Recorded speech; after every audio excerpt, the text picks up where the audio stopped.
Ending सितंबर 2022 सेल्वन नामक लड़का अपनी मां को कॉल करता है। वो अपने घर जो कि केरला में है उससे दूर चेन्नई में काम करता था।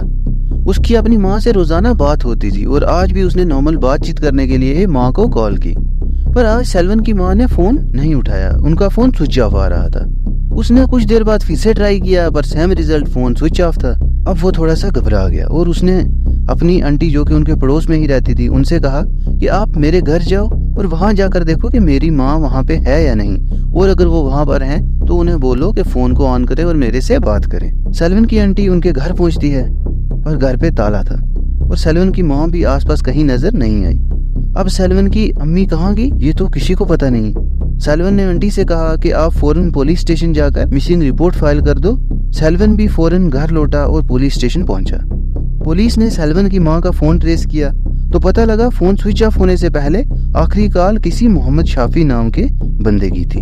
पुलिस ने शाफी की डिटेल्स निकलवाई तो पता लगा कि उसका यहीं पास में ही एक ढाबा है, रेस्टोरेंट है। पुलिस शाफी के ढाबे पर पूछताछ के लिए पहुंची ताकि कोई क्लू मिल जाए, पर पुलिस जैसा ही शाफी के ढाबे पर पहुंची तो शाफी उन्हें देखकर भागने लगा। अब पुलिस को क्लियर हो गया कि जरूर दाल में कुछ तो काला है। वो तो बस यहाँ पूछताछ के लिए आए थे, पर शाफी का भागना उन्हें केस के बिल्कुल करीब ले गया। पुलिस ने फौरन शाफी को दबोच लिया और उससे पूछा कि तुम भागे क्यों और तुम्हारा इस औरत से, इस केस से क्या लेना देना है। शाफी बहुत डर गया था। उसने पुलिस से कहा कि मेरे साथ 2 और लोग भी शामिल हैं और ये ब्लैक मैजिक का केस है। पुलिस ने शाफी को कस्टडी में लिया और उन 2 लोगों के बारे में भी पूछताछ की और ये केस आस्ता आस्ता खुलना शुरू हुआ। ये केस इलांथूर केरला से है। शाफी ने जो 2 नाम बताए वो थे भागवल सिंह और लैला सिंह, जो के दोनों कपल हैं। कुछ रिपोर्ट्स में इस कपल को डॉक्टर्स बताया गया है और कुछ रिपोर्ट्स में सिर्फ भागवल सिंह को एक खानदानी हकीम टाइप, जिन्हें लोकली गांव में लोग डॉक्टर कहते हैं। खैर, इससे ये तो क्लियर हो गया कि ये पढ़े लिखे लोग थे। भागवल और लैला दोनों लोकली सोशल मीडिया पर भी बहुत पॉपुलर थे और बहुत हंसी खुशी रहते थे, पर बंद दरवाजे के पीछे उनके घर में क्या कुछ चल रहा था इसके बारे में किसी को खबर नहीं थी। दरअसल उनकी फाइनेंशियल कंडीशन बहुत खराब हो रही थी। उनका आस्ता आस्ता बैंक बैलेंस खत्म होता जा रहा था, काम भी अच्छा नहीं चल रहा था, पर बाहर लोगों को ऐसा दिखा रहे थे कि जैसे वो बहुत खुश हैं। खैर, भागवल सिंह जो कि सोशल मीडिया पर बहुत एक्टिव थे, उनकी फेसबुक पर एक फ्रेंड थी जिसका नाम श्रीदेवी बताया गया है। रिपोर्ट्स की माने तो भागवल और श्रीदेवी पिछले 2 साल से एफबी पर फ्रेंड्स थे और अब उनकी एक अच्छी बॉन्ड बन चुकी थी। एक दिन बातों बातों में ही भागवल ने श्रीदेवी को अपनी फाइनेंशियल कंडीशन के बारे में बता दिया। उसने सब डिटेल्स बता दी कि कैसे उसकी सेविंग्स आस्ता आस्ता खत्म होती जा रही हैं, उसके पास काम भी अच्छा नहीं चल रहा है और इसका रीजन क्या है ये उन्हें समझ नहीं आ रहा। जिसके जवाब में श्रीदेवी ने कहा कि मेरा भी कुछ साल पहले ऐसा ही हाल था और मेरे कांटेक्ट में एक ऐसा इंसान आया जिसने ये सब कुछ दूर कर दिया और आज मेरी फाइनेंशियल कंडीशन बहुत अच्छी है। और वो इंसान ब्लैक मैजिक जैसी चीजों को घर से दूर करता है और हो सकता है तुम्हारे घर पे भी कोई काला साया हो, किसी ने ब्लैक मैजिक करवाया हो। भागवल ने श्रीदेवी से कहा कि उसे हमारे घर भी भेज दो, जिसके जवाब में श्रीदेवी ने कहा कि ठीक है, मैं भेज दूंगी, आप उससे मिल लेना। 1-2 दिन बाद भागवल और लैला के घर एक आदमी आया जो कि कोई और नहीं बल्कि मोहम्मद शाफी ही था, जिसके बारे में हम इस केस की शुरुआत में बात कर रहे थे। शाफी ने उन्हें बताया कि उन्हें श्रीदेवी ने भेजा है। शाफी जैसे ही उस घर के अंदर घुसा तो उसने एकदम से बोला कि इस घर पे किसी ने काला जादू किया है और ये बहुत ही ज्यादा स्ट्रॉन्ग वाइब है जिसकी वजह से तुम्हारे हालात दिन ब दिन खराब होते जा रहे हैं और अगर इसको जल्दी से जल्दी ठीक ना किया गया तो हो सकता है तुम्हारे हालात बिल्कुल बदतर हो जाए। भागवत सिंह ने घबराते हुए पूछा कि इसका कोई इलाज है, इसका कोई हल है, जिसके जवाब में शाफी ने कहा कि हाँ, मैं इसे फिक्स कर सकता हूँ, पर इसे फिक्स करने के लिए तुम्हें किसी इंसान की बलि देनी होगी, ह्यूमन सैक्रिफाइस करना होगा।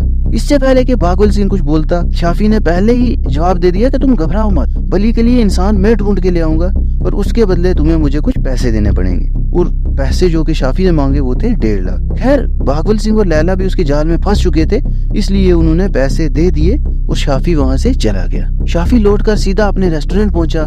वहाँ उसके रेस्टोरेंट के आसपास बहुत सारी औरतें लॉटरी टिकट्स बेचती थी और वो खाना खाने शाफी के रेस्टोरेंट्स पर ही आती थी। इन्हीं में से एक औरत जिसका नाम रोजलिन बताया जाता है, जिसकी उम्र करीब 50 साल थी, शाफी ने रोजलिन को अपने जाल में फंसाने के लिए एक ऑफर दिया। उसने रोजलिन से कहा कि अगर तुम मेरे साथ एक एडल्ट मूवी में काम करोगी तो मैं तुम्हें उसके लिए 10 लाख रुपए दूंगा। एक दिहाड़ीदार मजदूर के लिए 10 लाख रुपए बहुत बड़ी रकम होती है। रोजलिन ने एडल्ट मूवी के लिए हामी भर दी क्योंकि उसे बहुत बड़ी अमाउंट मिल रही थी। और उसे क्या पता था कि उसके साथ क्या होने वाला है। खैर शाफी रोजलिन को सीधे बागुल सिंह के घर ले गया। प्लान तो पहले से ही रेडी हो चुका था। वहां पहुंचते ही शाफी ने रोजलिन के हाथ पांव बांध दिए और आंखों पर पट्टी बांधी। रोजलिन को लगा कि शायद ये एडल्ट मूवी का कोई ऐसा सीन होगा, इसलिए वो कुछ नहीं बोली। कुछ देर बाद शाफी ने रोजलिन के मुंह में भी एक कपड़ा घुसेड़ दिया। अब वो चीख भी नहीं सकती थी, पर अब वो कुछ क्लियरली सुन सकती थी। और जो रोजलिन सुन रही थी वो ये था कि शाफी उसके आसपास कुछ मंत्र पढ़ रहा था, और इससे पहले कि वो कुछ हिले जुले कुछ रिएक्शन दे, लैला सिंह ने उसका गला काट दिया।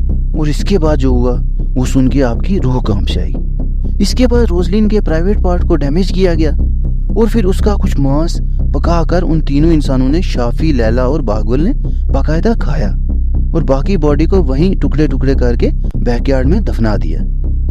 इस कांड को कुछ वक्त गुजरा पर घर में कोई भी खुशहाली नहीं आई। बागुल सिंह ने फिर से शाफी को कहा कि बलि तो दे दी, पर कुछ भी सही नहीं हुआ। जिसके जवाब में शाफी ने कहा कि शायद ये ब्लैक मैजिक बहुत ज्यादा स्ट्रांग है, इसलिए हमें एक और बलि देनी होगी। अब बागुल सिंह ने कहा कि अब हम किसकी बलि देंगे? तुम ही कुछ देखो, तुम और पैसे ले लो और तुम ही कोई अरेंज करके लाओ जैसे तुमने पहले एक औरत लाई थी। जिसके जवाब में शाफी ने कहा कि कोई बात नहीं, मैं इंसान ले आऊंगा बलि के लिए, पर उसके लिए तुम्हें और पैसे तो देने पड़ेंगे। जिसके बाद उन्होंने पैसे दे दिए और शाफी फिर से एक बार उनसे पैसे ऐंठ के एक नए इंसान की तलाश में चला गया। शाफी ने फिर से अपने रेस्टोरेंट के आसपास लॉटरी टिकट्स बेचने वाली महिलाओं को ही अपना शिकार बनाने की कोशिश की। वो बहुत दिनों तक वहाँ पर अपना शिकार ढूंढता रहा और आखिरकार उसे एक शिकार मिल ही गया। एक औरत जिसका नाम पद्मा था, उससे शाफी ने सेम ऑफर दिया, वही एडल्ट मूवी का ऑफर, जिसके लिए वो उसे 10 लाख रुपए देगा। और ये औरत भी मान गई क्योंकि इसके लिए भी 10 लाख रुपए बहुत बड़ी अमाउंट थी। इसके बाद वही सेम प्रोसेस रिपीट हुआ, पर इस बार पद्मा की बॉडी के 52 पार्ट्स किए गए और वहीं बैकयार्ड में दफना दिए गए। पर इस बार वो पकड़े गए क्योंकि पद्मा ही सेल्वन की मां, जिसके बारे में हमने वीडियो के शुरुआत में बात की। फिर वही सब हुआ, पुलिस कंप्लेंट हुई और शाफी पकड़ा गया और फिर बागुल और लैला भी अरेस्ट हो गए। जांच में पुलिस को पता लगा कि शाफी पर ऑलरेडी अलग अलग जगह बहुत सारे केसेस पेंडिंग हैं और बागुल और लैला ने पढ़े लिखे होने के बावजूद भी ये कैसा कदम उठाया, कोई यकीन नहीं कर पाएगा। खैर वो तीनों अभी जेल में है, पर कोर्ट का कोई फैसला अभी फाइनल नहीं हुआ।